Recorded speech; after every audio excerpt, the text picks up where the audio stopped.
স্বাগতম আপনাকে। সব রকমের আপডেট এবং লেটেস্ট নিউজ পেতে অবশ্যই চ্যানেলটিতে সাবস্ক্রাইব করুন। ধন্যবাদ।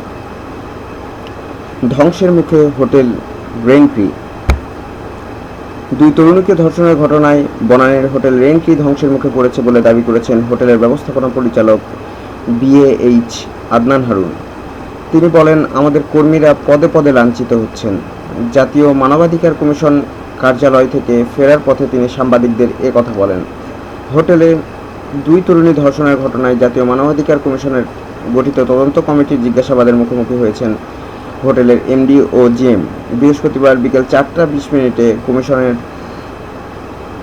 কার্যালয়ে হাজির হন দ্য রেইনট্রির ব্যবস্থাপনা পরিচালক BAH আদনান হারুন ও মহাব্যবস্থাপক ফ্র্যাঙ্ক ফরগেট। তাদের সঙ্গে একজন আইনজীবী সহ আরও 4 জন হাজির হয়েছেন। তবে অন্যদের ভেতরে ঢুকতে দেওয়া হয়নি। তাদের দুজনকে জিজ্ঞাসাবাদ করে মানবাধিকার কমিশন।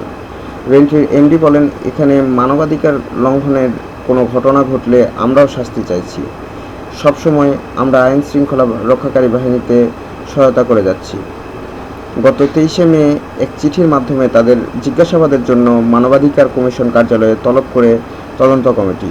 গত 28 মার্চ রাজধানীর বনানীতে দ্য রেইনট্রি হোটেলে সাফাত আহমেদ নামে এক বন্ধুর জন্মদিনে যোগ দিতে গিয়ে অপরাপর বন্ধুদের সহায়তায় ধর্ষণের শিকার হন ওই দুই তরুণী।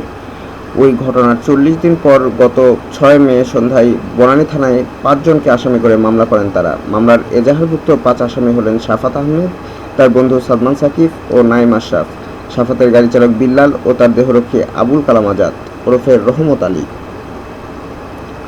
আসামিরা সবাই পুলিশের হাতে গ্রেপ্তার হয়েছেন। এদিকে ধর্ষণের ঘটনায় রেইনট্রি হোটেল কর্তৃপক্ষ কিংবা বনানী থানা পুলিশের মামলা নেওয়ার ক্ষেত্রে মানবাধিকার লঙ্ঘন হয়েছে কিনা তা জানতে পৃথক কমিটি করা হয়েছে।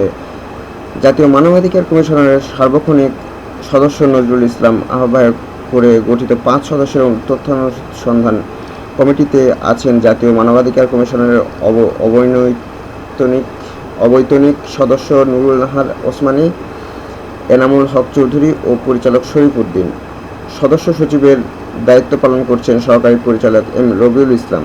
ধন্যবাদ ভিডিওটি দেখার জন্য। আরও আপডেট পেতে চ্যানেলটিতে সাবস্ক্রাইব করুন। ধন্যবাদ।